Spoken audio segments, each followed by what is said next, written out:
Good morning, everyone. Again, thanks to Jeff and Matt for having me here. I was very pleased to be invited. If you can't hear me, please let me know. My students tell me I tend to get quieter at the end of my sentences.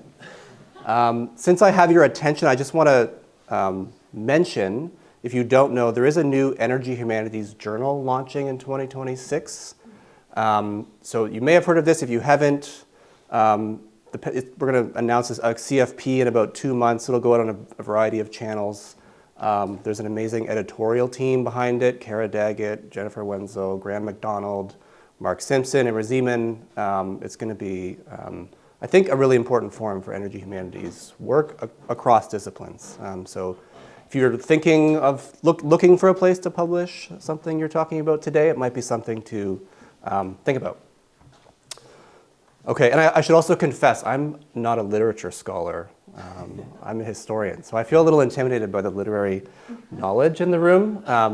But there are still, I think, some interesting overlaps with the story about oil that I'm going to tell you today. So, in autumn 1973, many American consumers faced a problem that many had come to believe was a thing of the past: energy scarcity. Well, the average price of oil rose 300% between September and December 1973. Service stations began rationing and even running out of gasoline. Scenes that had been unthinkable just a few years before popped up across the country, including the ubiquitous and somewhat Canadian-sounding "sorry, out of gas" signs in gas station lots and windows. And when Canadians say that, they're being passive-aggressive, and I think these signs are also being passive-aggressive in a way. There were also long, snaking lines of Fords and Chevys waiting to fill up for oil or on gasoline, or in many cases to top up their tanks with gasoline while they could get it. Anger and violence sometimes erupted on gas lines as motorists demanded fuel and vented their frustration, demanding to know what was going on. This question preoccupied the nation's newspapers and coffee shop conversations. Was America's booming post-war economy on the brink of another Great Depression? Reflecting the pessimism and perhaps the traumatic historical memory that waiting in line for a necessity like fuel commonly inspired about the State of the Union, one cartoonist pictured a hapless man asking ahead in line, "Hey buddy, is this the soup line, the gasoline line, or the heating oil line?" The oil or energy crisis, as it was often called, was interpreted and is now often remembered as an acute domestic effect of a geopolitical crisis that began in the Middle East on October 6, 1973, when a coalition of Arab states led by Egypt and Syria launched a surprise attack on Israel to reclaim land lost during the Six-Day War of 1967. Intending to isolate their adversary, the Arab members of the Organization of Petroleum Exporting Countries declared they would stop oil shipments to any nation that supported Israel in the conflict. When the United States airlifted military aid to Israel to counter Soviet support for the Arab coalition, OPEC cut oil production by 5% per month and vowed to continue to do so for each month that Israel remained in the occupied territories. Saudi Arabia then announced a 20% cut, demonstrating its ability to wield the so-called oil weapon. OPEC then embargoed all oil shipments to the United States, leading to pitched declarations of a crisis. But as a hinge moment in post-war U.S. political, energy, and economic history, the energy crisis was about much more than the geopolitics of oil. Historians like Robert Lifsit, for instance, have argued that the embargo just merely revealed festering, quote, problems plaguing all sectors of the U.S. energy economy. America, for Lifsit, was headed for a crisis whether the embargo happened or not. For Meg Jacobs, the key story is how the crisis shifted U.S. party politics to the right by demonstrating the limits of government power, and Rudiger Graf's analysis revolves around the interrelation between the crisis and questions of sovereignty, communication, and knowledge of energy. And in my recent book, Energizing Neoliberalism, I argue for the discursive and narrative importance of the energy crisis in the U.S. as an assemblage comprised of competing crisis claims on behalf of environmentalists, consumer advocates, right-leaning political figures, and others that ultimately facilitated a neoliberal shift in politics. My aim today is to build on my argument about the discursive dimensions of the energy crisis by showing how it intersected with a longer history of oil industry public relations in the U.S., of the efforts of the oil business to intervene in and to shape public discourse, and therefore the meaning of oil in the broader political culture, to shape it in their interest, which is to say in the interest of more fossil fuel extraction from more sites. Oil industry PR and the way it informs public and political discourse is an important part of the history of climate change and environmental politics more broadly, as Melissa Aronzik has argued in her recent book, A Strategic Nature. But my focus is not on the denial or suppression of a crisis, such as the ways in which oil companies have infamously hid or obfuscated their early knowledge of climate change and climate science, nor it is about the creation and diffusion of future scenarios, which Jenny Anderson has shown were used to great effect by Shell Oil in the 60s and 70s to, quote, attempt to move beyond problematic visions of the limits of natural resources by projecting visions that go far beyond such limits, and by attempting through narrative to conjure entirely new capitalist worlds. Rather, focusing on certain US oil companies and their most powerful trade association, the American Petroleum Institute, I argue that the US oil industry strategically deployed a crisis narrative to protect their interests and to undermine the nascent but growing environmental movement. The industry did this by positing an energy gap, so-called, between America's energy resources and its energy needs, which also framed a certain way of life and a certain level of energy consumption as a given, while positing the industry's pursuit of its own economic interest as the only way to meet that societal need. This strategy departed significantly from past approaches to oil PR, indicating a changed political landscape and an industry increasingly desperate to shore up its economic and cultural power. Oil companies have been linking their industry and their interests to US national and economic interests since the 19th century.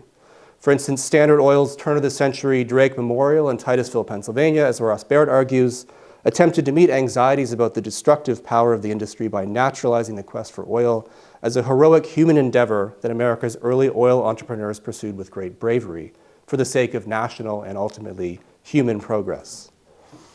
But advertising and public relations outreach campaigns ramped up significantly after the Second World War. It wasn't until the mid-1940s that the American Petroleum Institute, which had been founded in 1919, initiated its public relations arm to combat what it saw as the growing public acceptance of government control over industry in general. So it was an attempt to respond to the New Deal, as well as concerns that politicians might see in opposition to the oil industry a way to score political points with voters. The more people knew about their industry, the API reasoned, the more favorable would be their view of it, and the less likely they would be to demand unnecessary government interference. For Oil Progress Week, one early API effort, oil companies and their supporters hosted open houses, gave speeches, screened films, built floats, and toured educational installations to connect the industry to the economic health of the nation, and perhaps also to its spiritual health. There was even a mass as part of one Oil Progress Week that was sponsored by the Catholic Petroleum Guild. South Carolina Governor Strom Thurmond of filibuster fame opened the 1949 Oil Progress Week in his state with a formal proclamation in which he enjoined citizens to observe, quote, the occasion with appropriate consideration of the public service the oil men of South Carolina and their industry make to our public, social, and business life. He also urged citizens to, quote, view with appreciation and consideration the untiring efforts of these men under the greatest of handicaps to supply our ever-increasing demands for petroleum products. In the 1950s, US oil company advertising continued to craft a public image, or a corporate soul as Roland Marchand might have it, of the industry as a benevolent and necessary institution in American life, but it did so with a great sense of confidence in its own goodness. As Matt Huber has shown, oil and petrochemical refineries often stood in for an industry imagined as integral to the good life. As this SO ad featured in Huber's book notes, petroleum helps you build a better life by enabling greater mobility or providing products that make life more comfortable and seemingly more free. The social and environmental movements of the 1960s, however, dramatically changed the context into which oil companies and the API sought to speak and made it much more difficult to appear to be on the side of American consumers while advocating for ever more extraction and combustion. In fact, reading through the litany of initiatives that upset or worried the industry in the 1960s, according to the API's own internal official history, these are the issues they believed it was important to argue and mobilize against, cast the industry in an almost comically villainous light. Such threats included federal legislation to reduce air pollution, the creation of public lands wilderness systems that might limit mining, drilling, and other commercial activity, and the rise of widespread concern about harm to the natural environment in general. These are threats that the industry has to address in some way. When in 1969 the Santa Barbara oil spill produced images of sullied beaches and dead oil-soaked birds, the API realized that the industry had a serious PR problem and would need to be much more aggressive in its public relations campaigns. This led to a quick shift from its ongoing Discover America by Car program, which had been encouraging conspicuous consumption, to something much more ominous and even threatening by the 1970s. By this time, the API was headed by Frank Eichard, a 5-term Democratic member of Congress from Texas and a staunch supporter of the oil industry. Eichard understood the importance of wielding influence in Washington as the federal government was enacting more and more environmental legislation.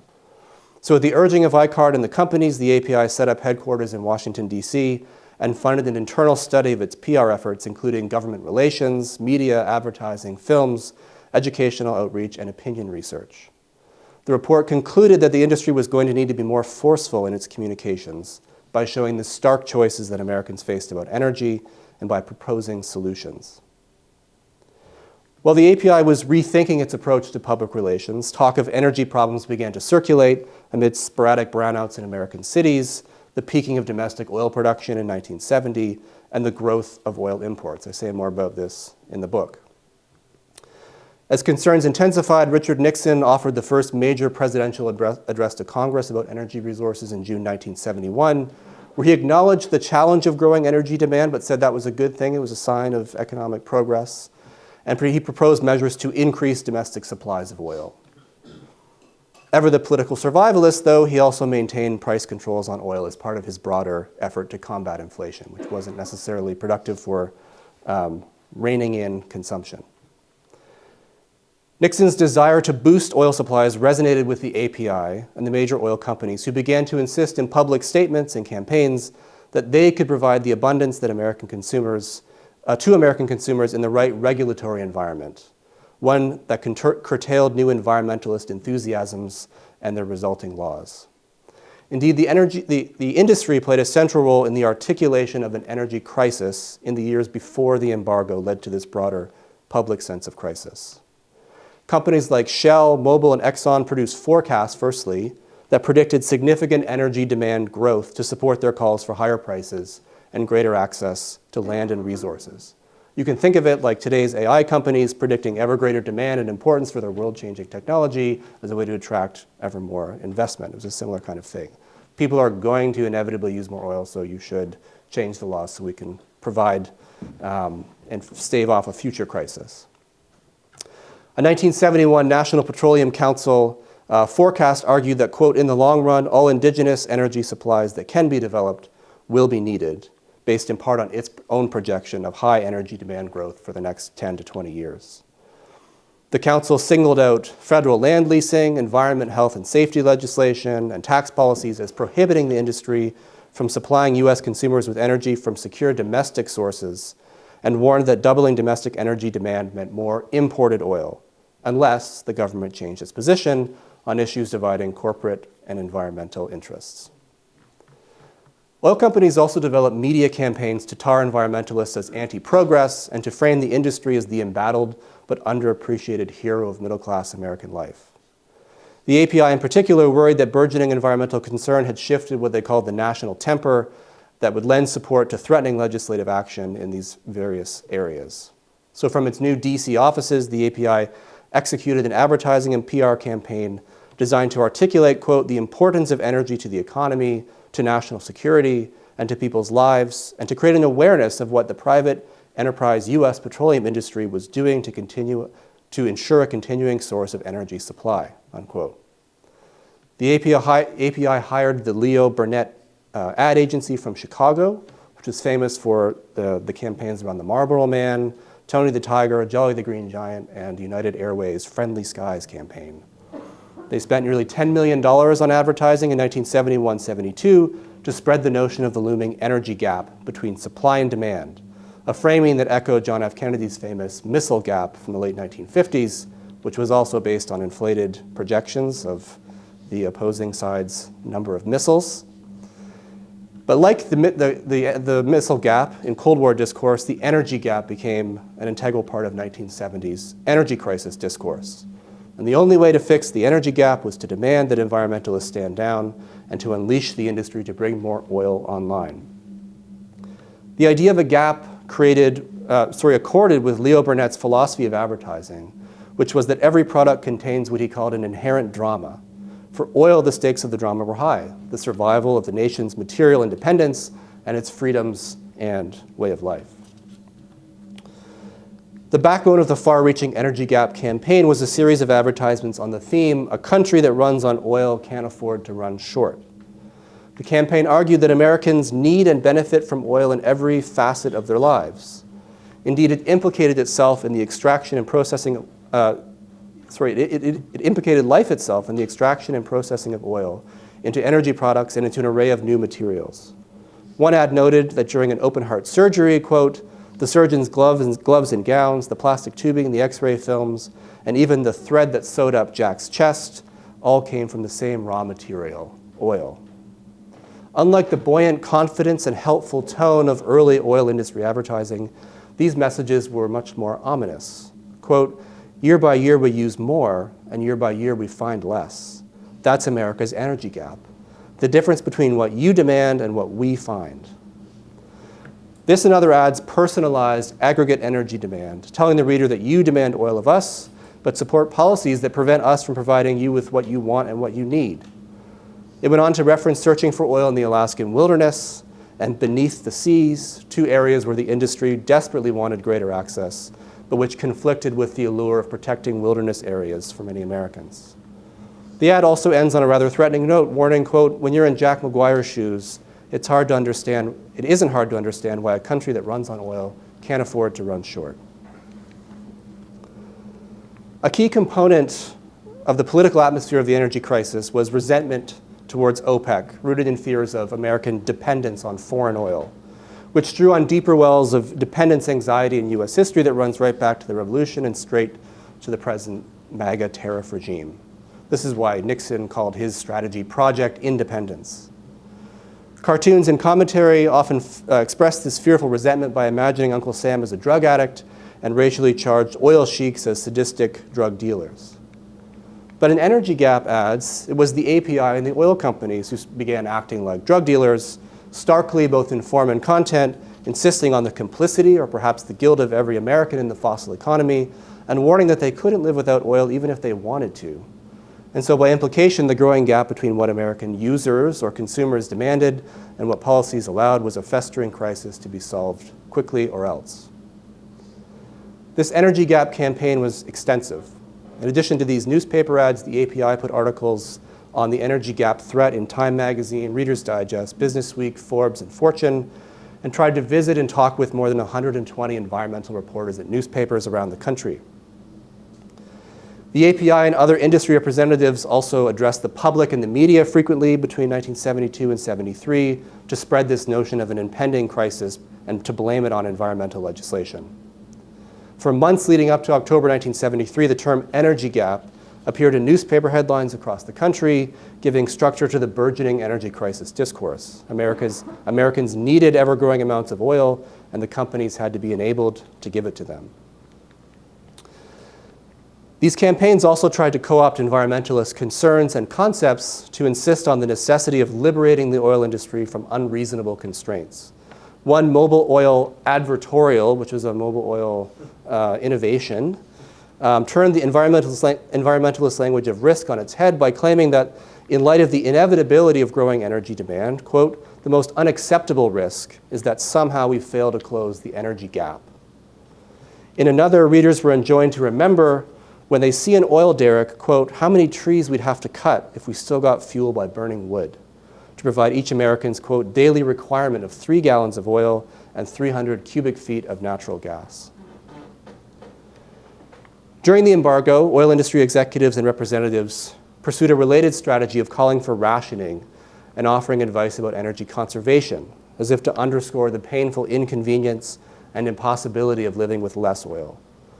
One API article from its Committee on Consumer Affairs provided detailed advice about conserving energy in the kitchen over the Christmas holidays. These included avoiding oven peeping and using the minimum amount of water so as not to waste energy when you're heating up the water. Oil executives became such great advocates of conservation in the early days of the crisis that one journalist noted, quote, "The EPA and the oil giant should be the best of friends. Both seem to want us to stop driving so much.